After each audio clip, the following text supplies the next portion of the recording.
Without even raising her gaze from the pile of delicious cupcakes she was arranging on the tiered display stand, Mom said, "She deserves it more, honey. Jessica has consistently shown greater commitment to her academics. You've always been interested in other things. It hurt more to be casually dismissed than to be smacked by her." Trying to comprehend what I had just heard, I stood in my parents' kitchen with my medical school graduation still in its frame. "Mom, we both received honors at graduation.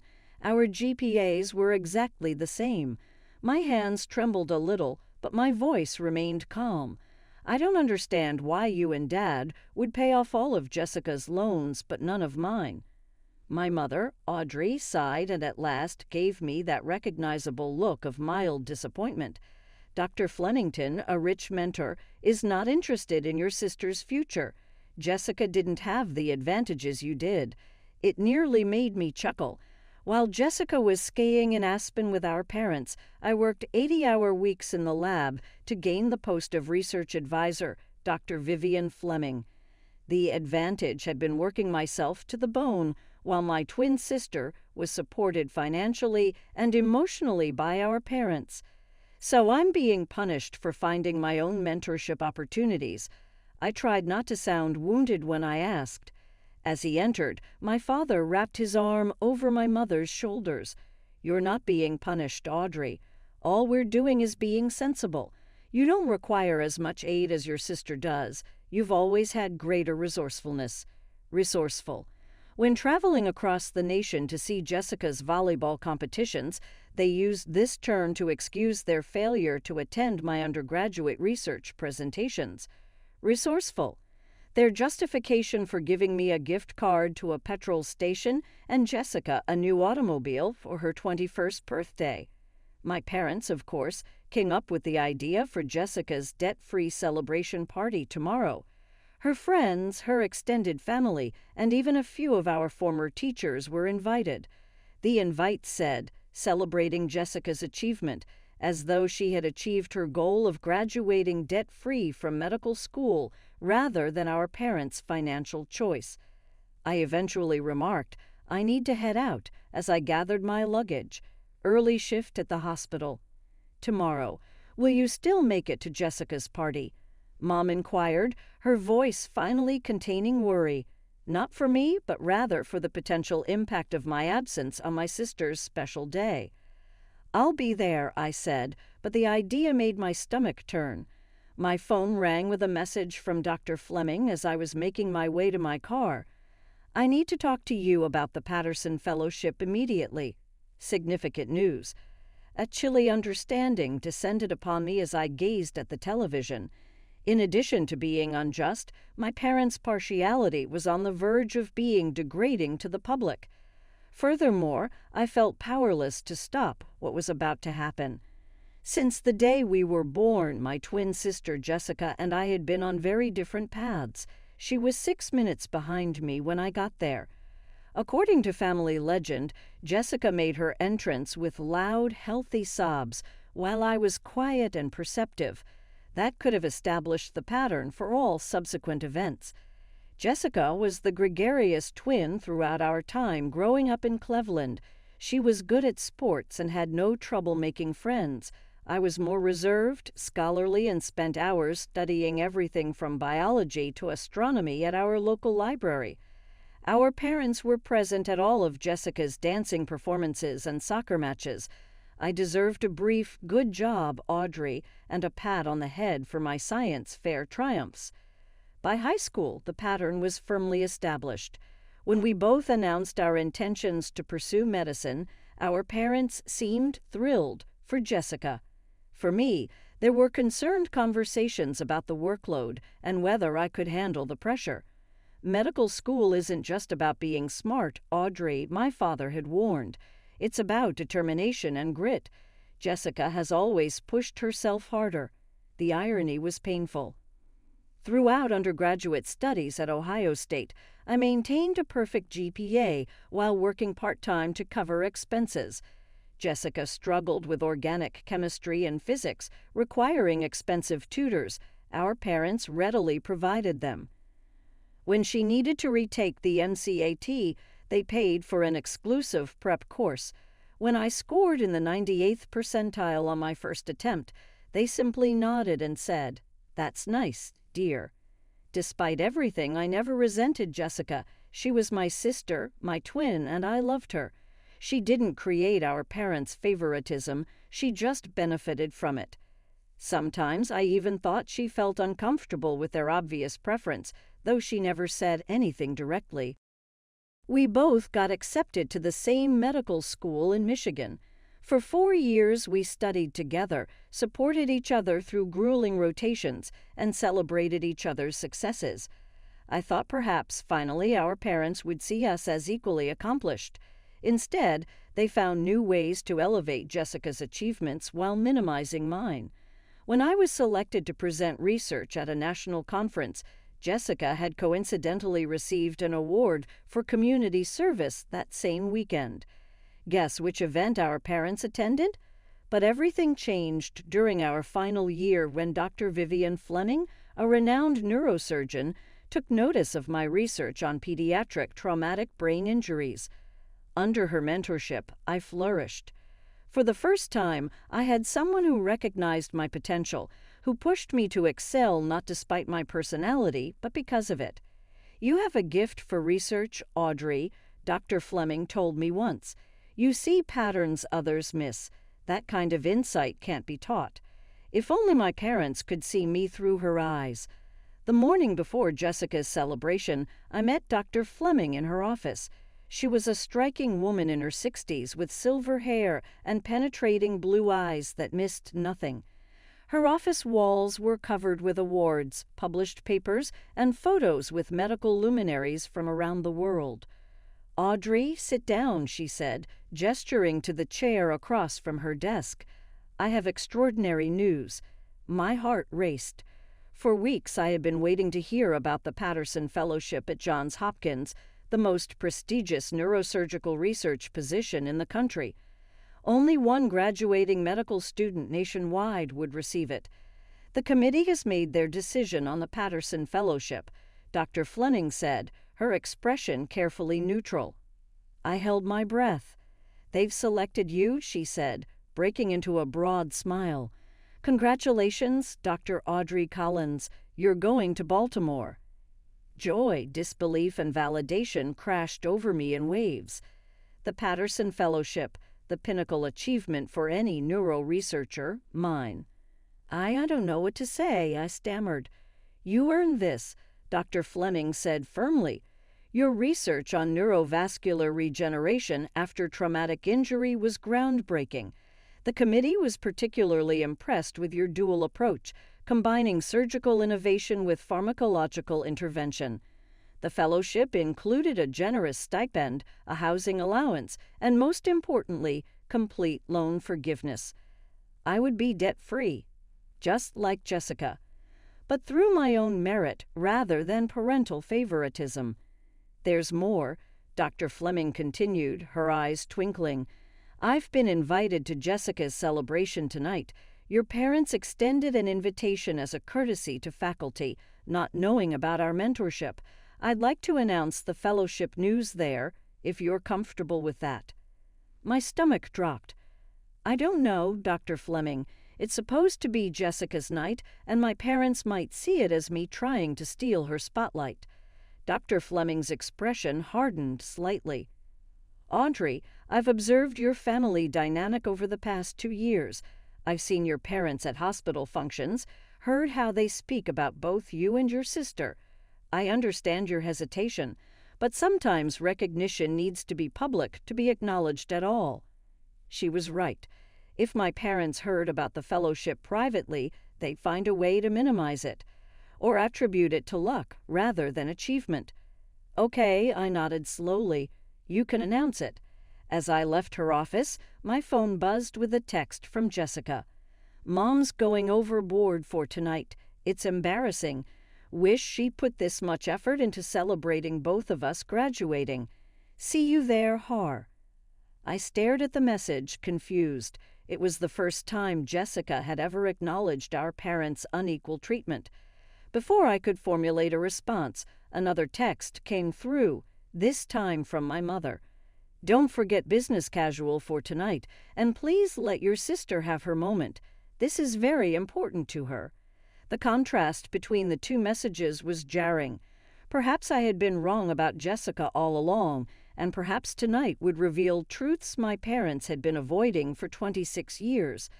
Jessica's debt-free celebration was being held at an upscale restaurant in downtown Detroit. My parents had rented out the entire rooftop terrace, an extravagance that surely cost thousands. As I stepped off the elevator, I was greeted by a large banner reading, "Congratulations, Dr. Jessica."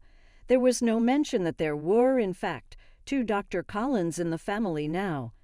I smoothed down my navy blue dress and took a deep breath. This was Jessica's night. Regardless of what Dr. Fleming planned to announce, I wouldn't let years of resentment ruin my relationship with my twin. Audrey. Jessica spotted me immediately, breaking away from a group of relatives to rush over. She looked stunning in a silver cocktail dress, her blonde hair, identical to mine in color but cut in a trendy bob, while I kept mine long styled perfectly. "Thank God you're here. Aunt Patty has asked me 5 times if I have a boyfriend yet." I laughed despite my nerves. "What did you tell her?" "That I'm married to medicine, but if she knows any eligible neurosurgeons, I'm taking applications." Jessica linked her arm through mine. "Seriously, though, this is ridiculous. Mom invited half the medical school. Dean Wilson is here."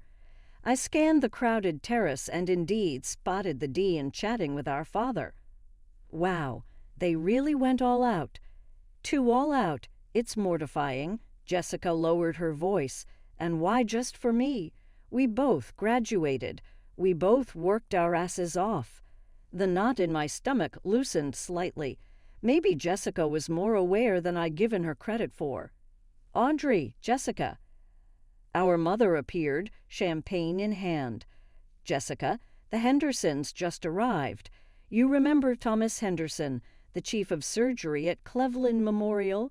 You should come say hello." She took Jessica's arm, effectively separating us, then glanced back at me. "Audrey, could you check if the caterers have put out the gluten-free options? Your cousin Beth is being difficult about her diet again."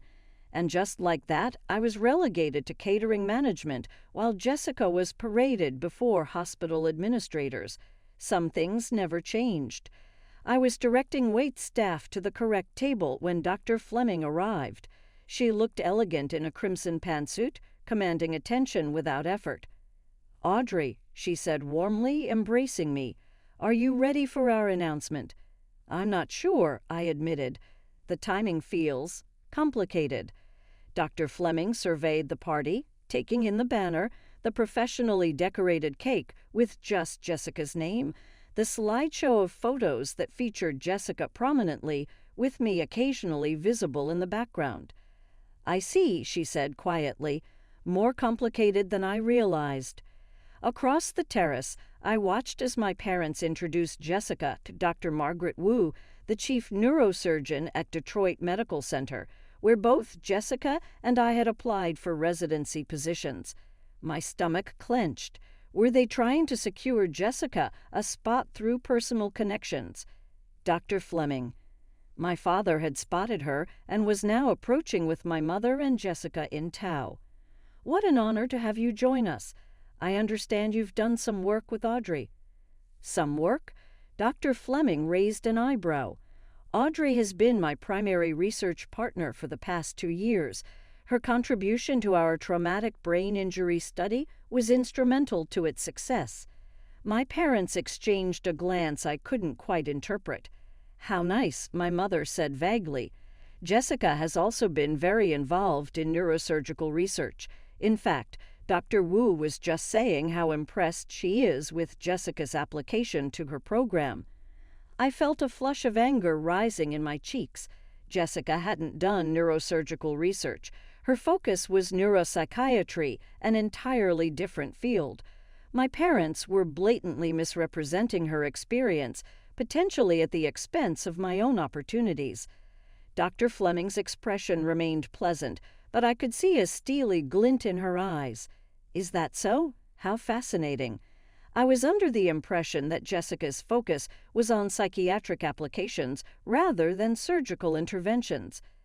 An awkward silence fell over our small group. My trap of hope was closing around me. This announcement was going to make things worse, not better. The dinner portion of the evening was underway, with my parents seated at the head table alongside Jessica, our grandparents, and Dr. Wu. I was placed at a secondary table with cousins and family friends, close enough to hear the conversation, but not participate in it. We always knew Jessica was destined for greatness, my father was saying to Dr. Wu.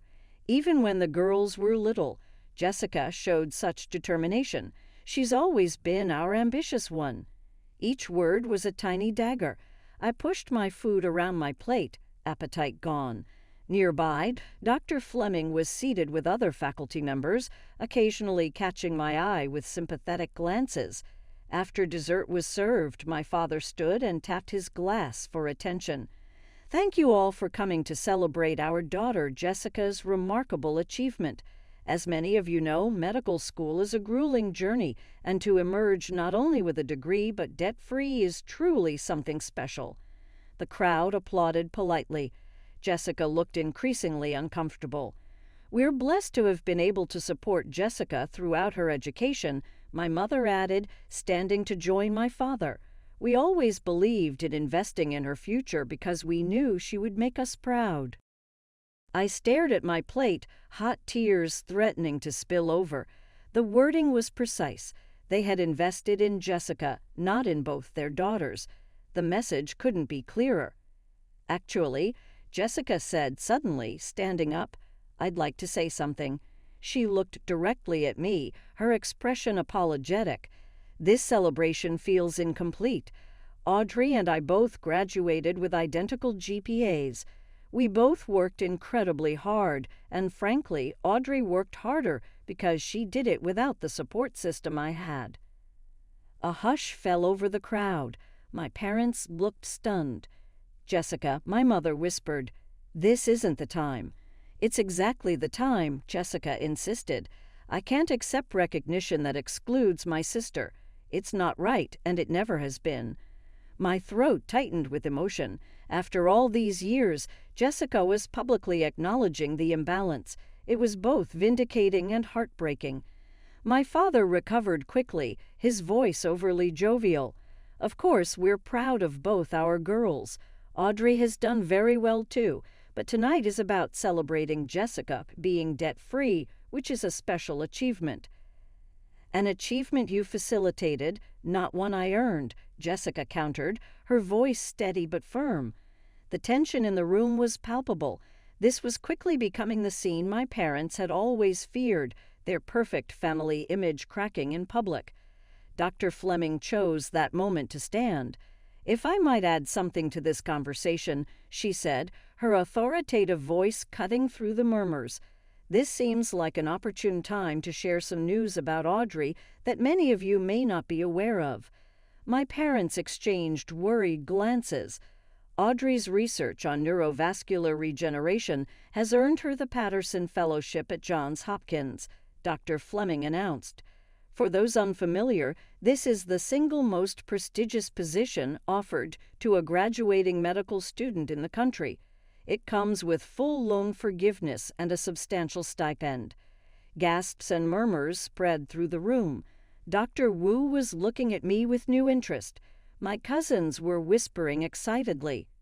In fact, Dr. Fleming continued, the selection committee specifically cited Audrey's innovative dual approach methodology, which she developed largely independently while balancing a full clinical rotation schedule. I've had the privilege of mentoring many promising physicians, but rarely have I encountered the level of dedication and insight that Audrey consistently demonstrates. The room erupted in applause, genuine, enthusiastic applause for me. People were turning in their seats to look at me, smiling and nodding with respect.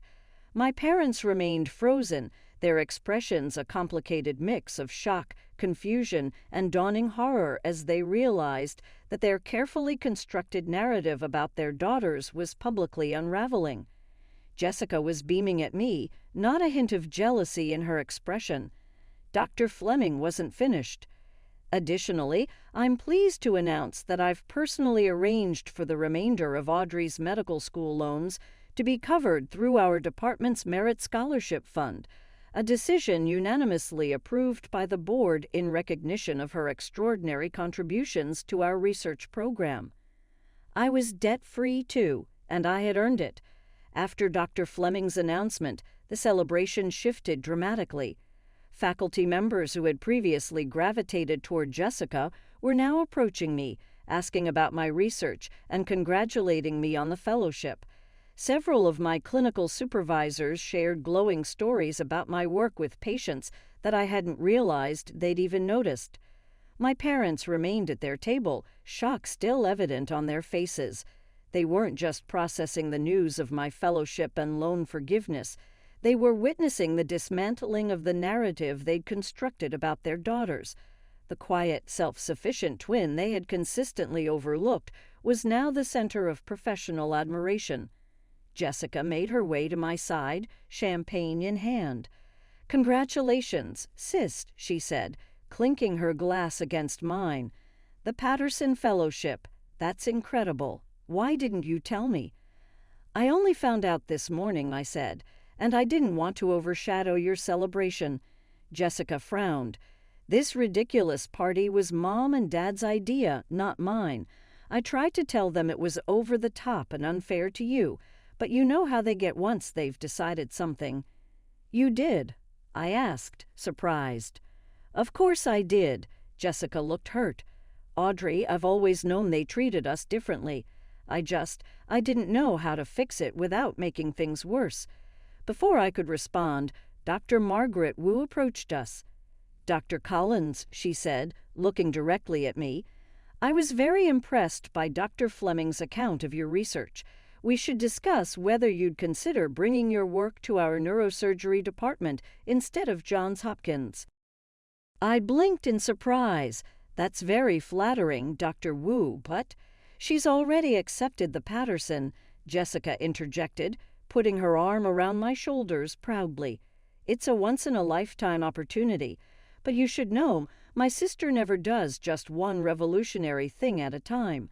I bet she'll have another groundbreaking study underway within months of arriving in Baltimore." Dr. Wu smiled. "Well, when you've completed the fellowship, keep Detroit in mind. We'd be fortunate to have you." She nodded to Jessica. "Both of you in your respective specialties." After she walked away, I turned to Jessica in amazement. "You didn't have to do that. I know you wanted to stay in Detroit for your residency." "And I still can," Jessica said, "but I won't do it by letting Mom and Dad manipulate the situation or by letting you miss out on opportunities. That's not who I want to be." Across the room, I saw my parents finally rising from their table, moving hesitantly in our direction. Their path was slow, interrupted by guests who wanted to talk about me, a novel experience that was clearly unsettling for them. "Here they come," Jessica murmured. "Ready for this?" "Not really," I admitted. "Dr. Fleming certainly had some impressive things to say about you," my father said when they finally reached us, his tone carefully calibrated to sound proud while masking his confusion. "The Patterson Fellowship. That's quite an honor. Why didn't you tell us you were even being considered for something so prestigious?" "Would it have mattered?" I asked quietly. "You've made it clear where your support and interest lie." My parents exchanged uncomfortable glances. "It's not fair, Audrey," my father began. "We've always supported both of you differently," my mother interjected quickly. "We supported you both differently because you had different needs." Jessica shook her head. "Mom, Dad, let's not do this tonight. But we are going to have a real conversation about this soon. All of us." She gave me a meaningful look. "No more pretending." Dr. Fleming appeared at my elbow, saving me from having to respond. "Audrey, the dean, would like a word. Something about featuring your fellowship in the alumni magazine." She smiled at my parents, her expression pleasant, but her eyes steely. "You must be incredibly proud to have raised two such accomplished daughters. Though I imagine it's particularly gratifying to see Audrey's hard work recognized after all she's overcome." The emphasis on overcome was subtle but unmistakable. My parents had the grace to look embarrassed. "Well," my mother said weakly, "we've always known Audrey was special." Too little, too late. The week after the celebration was transformative. News of my Patterson Fellowship spread through the medical community in Detroit, and suddenly, doors that had been closed to me swung open. Former professors who had given Jessica extensions but denied mine were now emailing to congratulate me. Classmates who had barely acknowledged my existence during 4 years of medical school suddenly claimed close friendship. My parents, meanwhile, were attempting damage control. They'd shown up at my apartment the day after the party with gift bags and forced smiles. "We've been thinking," my father said as he placed a small box on my coffee table, "with both of you graduating and starting your careers, we should get you girls something special. We got you this." Inside was a rose gold watch, identical to the one they'd given Jessica for her birthday 6 months earlier. "It's lovely," I said without reaching for it, though a bit late. My mother flinched. "Audrey, we know you must feel overlooked sometimes, but everything we did was because we knew you could handle challenges on your own. Jessica needed more support." "That's a convenient narrative," I replied, keeping my voice steady, "but it doesn't explain why you attended her presentations but skipped mine. Why you paid for her NCAT prep course but told me to use free online resources. Why you covered her living expenses during medical school but suggested I take out additional loans for mine." "We only have so much money, Audrey," my father protested. "We had to make choices." "Yes, you did," I agreed, "and consistently you chose Jessica." My mother's eyes filled with tears. "We love you both equally," she insisted.